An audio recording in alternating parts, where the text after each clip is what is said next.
Futa Jallo no humputude on ko fewndi si GPP FM humpiti on himme mo wonata e jentagol radio go ba ko kanko woni fiinordo kumpite Amad Tidiane Diallo.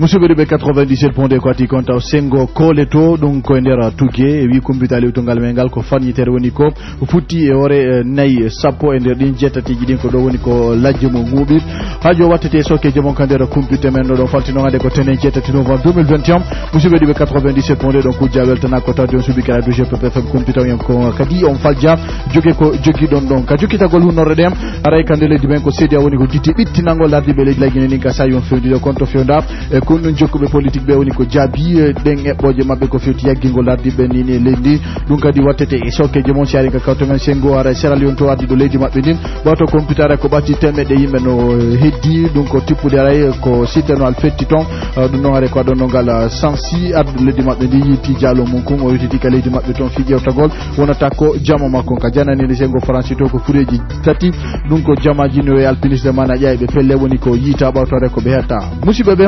firta fenci ton ko ɓawto ɗum ɗo kumpita GPP FM koɗe nendi jente non nemme men salminono ɓe guriji mon kala kay koɗo men toon non e gunori en addore bolondaji fouta wanno nollide noon ko kolce jeetati nayi woni ko heddi ɗum noon koye nder sewere yawtonde ɗo ɗum koye nder commune rural wiyeteɗo Kole district Kole miside ka préfecture tugge ɗum noon aray sombo gon ko fañitere woni ko yani yore ɗin nayi ɗon tigiri ari noon ndiyam tiɗuɗan wonduɗan e kenil no saƴude fotona seeɗa nder gonkoɗo ɗo mbala ko ƴakkani joni ñiƴe en heɗoto président district on nden tuɗɗere wiyetende Kole miside Amadou Habib Balde président district Kole miside ko heccanki e samedi yan ɗan ari ga moƴƴa landama ka pana ha ka alansara yoroy ɗan ardi e hendu e doole moƴƴa ɗan hawri e daabeji ka nder hoɗo secteur miside ɓen hendu ndu waɗi ndiyan ɗan ari nayi ɗin ari mooɓi ka ley mangoy kolce sappo donc ɓay maƴi jeetatiji ɗi waali ɗon sur place ko andini yimɓe masibo waɗi ka yaasi koko ɗiɗi heddiɗi mayal ɗi luuki ɗi nangi taragol ɗon ɗi irta ley ndin ɗi luuka jama o yalti tawi effectivement ɗiɗa fof no waali ka ley mangoy kolce jeeɗi ɗi jani e boboti hu ɓe noddi lanki sam ɓe informi min kadi mi informi jamma on te meɗen ka maketi ja mi wiya men daari sagataɓe men ɗaɓɓi granji men wallidiri men yaltini ka nder hoɗo men nabi ka bowa par ce que tawi so luuri ndi ɗuuɗa e pande ɗin ɗon foppu ko nokku gotu jeeya ceerno Boubacar ko on jeeyi kolce joyiji ɗin ɗiɗiji ɗin ko Mamadou Malal wonɗo zéro kore ko on jeeyi bobotin kun ko ɓengo Mamadou Paate ko on jeeyi bobotin kun ella hunde heɓaki e jamaji ɗin ko nayi ɗin tun heeɓi e on ella ɗon ɓay men hewti tawi ɗenɗe ɗen c'est à dire sen fo en hawtiti en pooɗi hunduko nagge ngen fi udutugo e wata udutude tawi fof fermi ko ngufono yaltirde ka kine Ousmane Diallo e jibinande o sous préfecture wiyetteɗo Pilimini ka préfecture Koubiago kanko ni ko feƴƴinede tenere jettati novembre 2021 ɗum noon ko waɗi ko sayi ko tawata rayimo hunede ɓe karande ɓe makko kesso e ngal dudal wiyetegal école primaire du centre fi ko ɓurini gaɗa to Mamadou Alpha Koubia Diallo ñokondo jamen joɗiɗo Sengo Koubia mayde kawanatana no holliɗo noon ko bimbiɗo waɗi ko karamo l'école jo e mana komo Pilimini ka wiyete Mbudare nder o préfecture Koubia kono ko Tugue o jannayno kono o daarino iwra Tugue o no ɓattora ka maɓɓe ga o wattiti kanko e sonnajo goo awa kanko e sonnajo goo ɓe wattiti o warti Koubia on sonnajo on kadi ko howata ɗo Tugue on ɗon hooti ton awa o wattitagol ngol laati bimbiɗo o ine yo yaha o ƴette a service ko ka école primaire du centre woni o naɓa o hewti ɗon bimbi e nder protocole ngarugol ko honno o woni présentode kanko e ɓe addaka mum ɓen o wi reedu muusimo o ɓoyli ɗon kono ka wiyete yo ronde o naɓe ka labtan ɗon tawi ka tigi tigi tawi wonki kin sortama ko ka nder cours l'école ɗum waɗi ari o hewti ka l'école mais mo présenté de directrice on ɗon awa ɗon andi DP on kadi ko ka l'école ɗo woni lamɓe l'école ɗen fo arno ɗon imo présenté de o ƴetta service ko ɗon o wi reedu muusimo ko ɗon kitan woni ko ladial makko hu directeur hôpital on docteur Djibril Pascal Camara hollite wo ko ɓuure woni ko hewti ka labtani Sengo kunsitel to noon ni o kan yona jasirede noon ɗum walanaki ardiɓe nden tuɗɗere ɗon ka seddintingol jente sous préfet maɓɓe on lieutenant Saliou Doumbouya ko noon mi accori ken par ce que minen ɗum ɗo koye yeeso an fuɗɗi ɗo ari on tuma ko mi woni chef de PA on ɗo kono ha ka woni ɗo gila mission fuɗɗi arde ko ɓe addana ko fi haɗugol jasugol ngol kono ko kamɓe woni organisé fi no jasire par ce que ɓe yoɓinde yimɓe ɓe golla jamma ñalawma joni no golle ɗe ko kamɓe woni newnande ɓe yoɓe yoɓu mbuuɗi ɓe naata ɓe golla e faveur maɓɓe ɓe fof minen mi alaka associé de fous arnen kadi jibinande ɗo woni jeunesse on woni mawɓen woni rewɓen goto associé ka ton bon gila laamu gun sanji basi hali laamu dow ngun hoore ben joddinaka ko sum ben don joddinama management wadi wontrandi ka préfecture ben don kadi wawa hewtinde ton kono bay hari dum do wadal taw kono don men sabbi do piiji ko ni feede do ko Allah lan non tun andi ittirimu façon yimbe fo no fotti do rewbe façon fo so no be are ka police do nyaawoje awa fi affaire dum don ala dum don no wadede ga ko Allah yida yarla fi affaire rewbe wombe yeitade e koina kumpita GPPFM ko de nendi jente ono liɗe noon ka hunorde ɓe ardiɓe leydi gouvernement ji ɗum ko sengo ka CEDEAO ɓe tumbodirno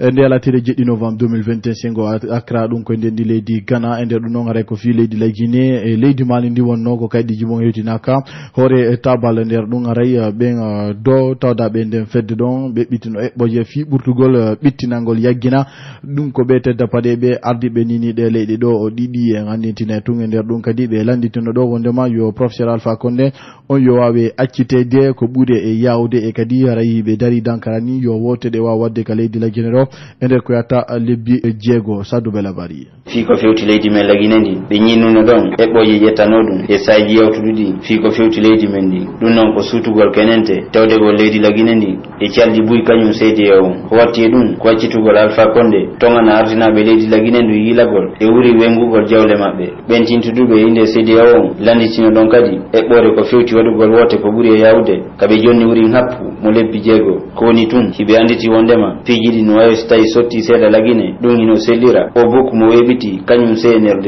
e toɗɗagol premier ministre civil jo ha waɗa gouvernement transition CEDEAO torino ɗon tun ardiɓɓe gasayon fewndi ɗo weɓitangolɓe ɓatakuru ndu tawata e nder mum ɓe weɓita ɗon ko ɗum eɓɓoje ma e golleji ɓe wawata wadde fino wiren e o transition karawnagol yewtere maɓɓe nde kañum CEDEAO wonno ko suuɓi ɗon Mohamed Ibn Chambas wonnoɗo gollande nden mo joɓere adnayankore woni wonugol envoyé spécial la Guinée ɗo e mana waɗowo yewtereji hakkunde leydi la Guinée ndi e CEDEAO fi sembingol naɓi dangal hakkunde nden fedde e ardiɓe leydi la Guinée ndi hulande nden noon ko fino yuren e o transition wote laaɓuɗe waɗe e hoore ara fof no nanodiri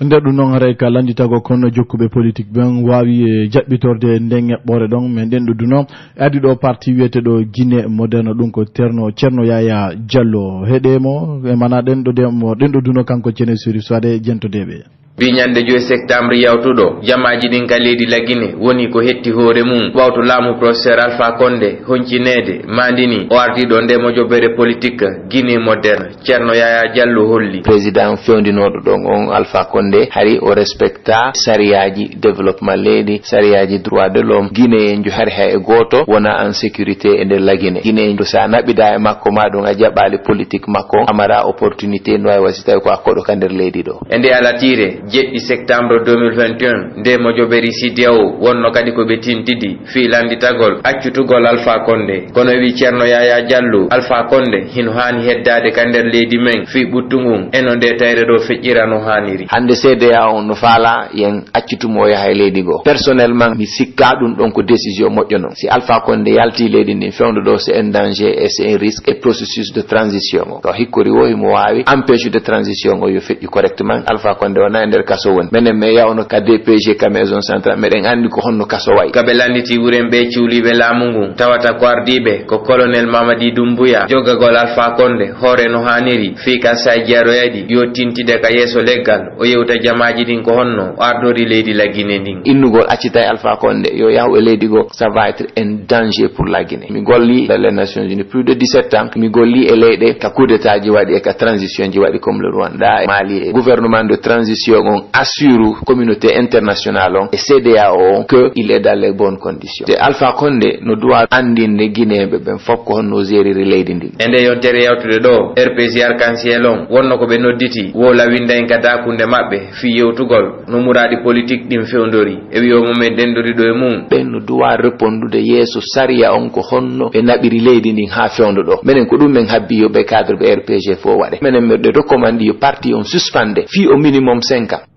Jerko rabbidi ko fure pay kun duubi jeego woni ko yitande ala tire jeddi novembre 2021 e der gaygil wongil sengo Sidebeya dum ko der Koloma ka commune Ratoma sengo no be ngure den kanyi tigi doftoru be no ye médecin légiste hay goto wadali yewtere der ko den do de der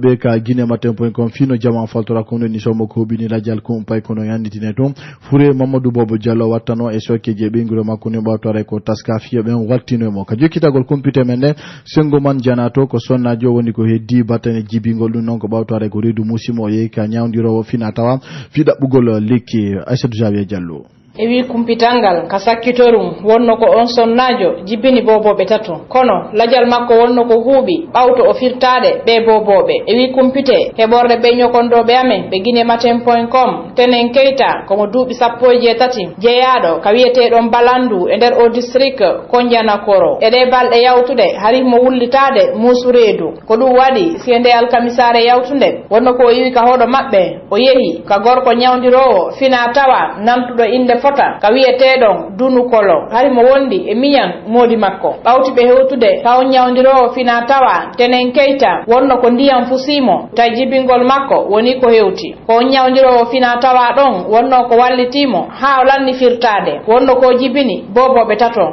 kono lajal makko wonno ko huuɓi ɓawti o jibinde bobo tammo seedejo ko holli tenen keyta hari no wondi e miñan modi makko ɓawti ɓe hewtirde ka o ñawdirowo fina tawa nantuɗo inde fota Sengo Dunukolo ka tawata min tigiri miɗo wowi yawde ka on ñawdagol fi musu hoore on non sonnajo ko hewtinnomo ton ko sabu musu reedu tampinno ɗum mo ka tawata non hari o faamali on musu ɗon hino humodiri e ngata hari ko reedu makko aranru ndun ni ɓawti noon ɓe hewtude ka on ñawdirowo fina tawa wonno ko jibini taw aranum gooto o watti ɗon ɗimmo ha hewti e tammon kono ko miñam modi makko yehi humpitugol jamaji ɗin ka hoɗo yiltitagol on tawi sonnajo woni ko feƴƴini sifi Mamadi Keita ardiɗo sukaɓen Kondianakoro e gandintinay tu wondema fure tenen Keita on wonno ko wattina nden ñande tigiri sengo balandu boboɓen tato non tawata ɓe wuuri wonno ko ɓe naɓira ka lattane mawɗo kankan fiyo ɓe wawe kippede ton taw yerko rabbidi haray kadi ko pay kon duuɓi tati woni ko huɓini lajjal babi mo ngara non o tewaki e nder non ko ngesa wongo ko wiyete ɗon Fra Damani ɗum non ko ka commune rural Bokke préfecture Sigiri o ka wakke ɗo ko waɗi ko nde latire jeɗɗi novembre 2021 si wawi holade docteur Aboubacar Sidiki Camara médecin jogollo ka service urgence labtane ɗum ko préfectural Sigiri Djiba Traoré on ɗon ko gueɗaljo makko ni ko ɗetti e finkari huɓini lajjal makko aɗo ɓeytude ndema Djiba Traoré haray lajjal makko huɓunaɗo hewtinede ka labtane ɗon ka jokkitagal compité ɗen yara sengo farana ton ko julajo woni ko ɗayna jatta ɓuuri million 50 mbuɗi laggine ɗum noon ko libérian ɓe woni ko faggitani ndumuraɗɗo Moustapha Bachir Diallo wano no hollirɗa ni ko Elhaji Salmana Sow woni ko wiitiɓe libérien ɓe ɗaynimo ha ɓe wawi yadude e million makko 60 mbuuɗi laggine e wi kumpite noon ɗe hewtini guinematin.com ɓe libérien ɓe ɗiɗo wonno ko weɓitanimo ka aranum ko yata o guluji $6 mbuuɗi senseteɗi o jonni ɓe ɗon ko ɓuri million 60 mbuuɗi laggine o jonni ɓen ko ɓuri million 60 mbuuɗi laggine aɗo ɓe wadde padal e hoore ara fi maɓɓe humpitaka taw e ka ngakkani ɗon kañum Elhaji Salmana Sow ko tippude ko tawta kon ko fo biyeji woni ko ɗaynira o jumliri wano ni ɓe libérien ɓe ɗiɗo ɓe arno ka pilasi an ɗo ɓe torilla yomi 500 ɓe ɗin mbuuɗi ɓe wimmi ko ɓe libérien ɓe faalaɓe hewtirde sengo zirikori ɓe weɓitaninmi ɗon ko yata o guluji $2 mbuuɗi mi daari mbuɗɗi mi nawriɗi ka machine fiyo mi ndaaru si tawi na fo biye ɓawto mi taskade ɗum woni ko men laatini ngal ahodal amen ɗon on tuma ɓe hucciti ɓe jokkiti laawol maɓɓe e alkamisa yawtu ɗum ɗo ko 18 heures yoni kami fermaynoɗon boutique kan o ko ɗo woni kadi ko ɓe hewti ɓe torila yomi 500 ko yata o guluji $6 mbuuɗi e tawde noon hari jogitiɗo machine o woni ko hooti mi ndaari tum mbuɗɗi mi tawi wana fo biyeji mi eɓɓitiɗon adadu kaalisi yahay ɗum wa million 60 mbuuɗi laggine e tawata ko ɗum wawata jarude on kaalisi $, mo ɓe weɓitaninmi kami natta ɗon noon ka boutique fi yaltingol mbuuɗi ɗin goɗɗo e maɓɓe wi ɓe noddama ka ewnorkum wondema are wata ɓe senso mbuɗɗin e kami miijino ɗon yiltugol min kadi mbuuɗi an ɗin mi hucciti ɓe yiltidiri mbuɗɗin ɗon e hoore ari mi faltaki ko ɗon woni ko goɗɗo e maɓɓe wi yo ñokkondojo makko yilto sensa ɓe weɓitanimmi kañum ɗin biyeji dollar mi jonniɓe sakuru mbuɗi ndun ko ɗo woni wurintin komi wallitiɓe sodugol téléphone nun tekno kun coggu mum jarata guluji 130 mbuɗi lagine e tawde noon hariɓe suliya yoni ɓe jokkiti haajuji maɓɓe e ka ɓe wiri ɗon mi hewtiniri mbuɗɗin ka machine ko ɗon mi tawi ko nandolla dollar woni komi hewtina mi torike noon ardiɓe wallitagollan ha mi yiita ɓen sukaɓe ɗon ɗiɗo ɓayti hara e wi Elhaji Salmana Sow nokku kala ka wi ɓen haysiko e jemma ndin ɗon wonay ko wanditiɓe kumpita GPPFM koɗe nendi jente kakawto men sengo Sierra Leone ardiɗo leydi maɓɓe ni ɗum ko Julius Mada Bio o hewtiti ka maɓɓe toon yewde yaccinare ɗum noon aray o yuri sengo glagow ɗum noon e gandintine wonde makko hore e dow raɓɓindingol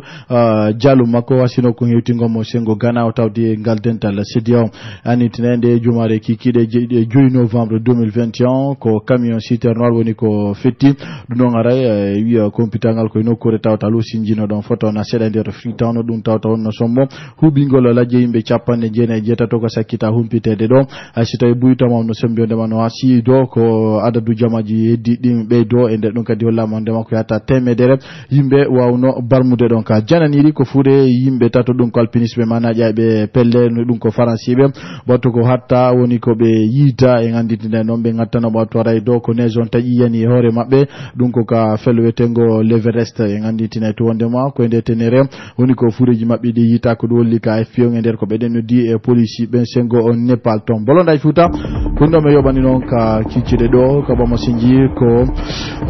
Mamadou Salou Balde bolonda e Fouta e sa jaroji ɗi wassalam.